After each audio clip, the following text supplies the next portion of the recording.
Welcome back to another episode of The Basement. I'm your host, Wyatt. Well, as I'm sure many of you have heard, this summer Brood X will emerge from the ground, which is billions of cicadas that will be all over the northeastern part of the United States. And with rising temperatures, it's making this time of year the perfect time to remake the movie Wet, Hot American Summer. And there's been plenty of news reports recently about how schools are not teaching anything about Asian American history, which is terrible, but I don't really know what you would expect when everyone around here thinks that authentic Asian food is P.F Changs. And a bodybuilder who wed 2 sex dolls said that he's now ready to start dating humans, but he hasn't asked the most important question.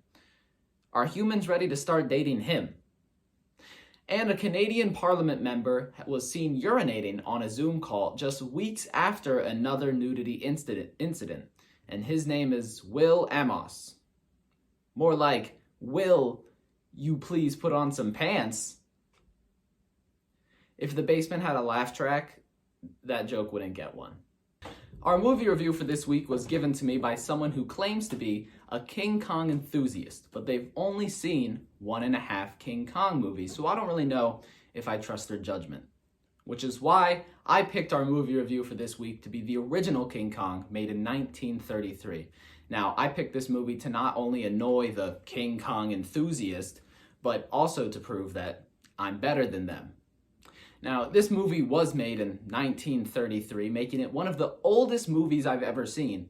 And I didn't expect it to start with a screen that just says Overture and then plays music for a while, like 4 minutes and 13 seconds. It feels like you bought tickets to a symphony.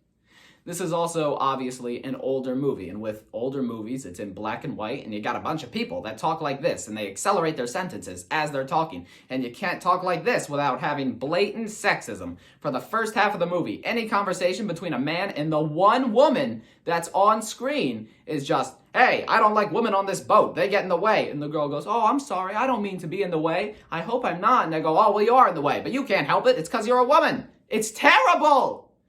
It's every single conversation. It's very repetitive. It's like the same one every single time, even with the same 2 people. It's crazy.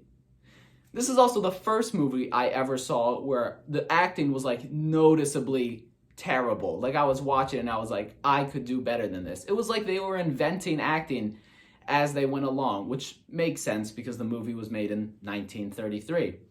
This movie was also made during the Great Depression, which I think is hilarious because they must have just walked into like the executive board meeting and said, we know how to fix the global economic crisis. Everyone is going to want to watch this movie with a giant monkey. And after they see it, they won't be poor anymore. It'll single-handedly fix the economy. My favorite part about this movie, though, is the character design. They make it very easy for the viewer. If the character is supposed to be smart, they got glasses. If the character is supposed to be hot, they've got like 2 buttons undone. And if the character is supposed to be the villain, they're a giant gorilla. This episode of The Basement was brought to you by the half mask. Do you hate wearing your mask because you just find it very uncomfortable? And since you're fully vaccinated, the CDC said you no longer have to wear one, but you don't want to look like a racist by not wearing your mask? Well, you're in luck. Introducing the half mask. It's just half of a normal mask, so you can still wear it and cover like either just your mouth or just your nose or just your eyes if you really wanted to. And it'll protect you, not as much, but it'll stop you from looking like a racist.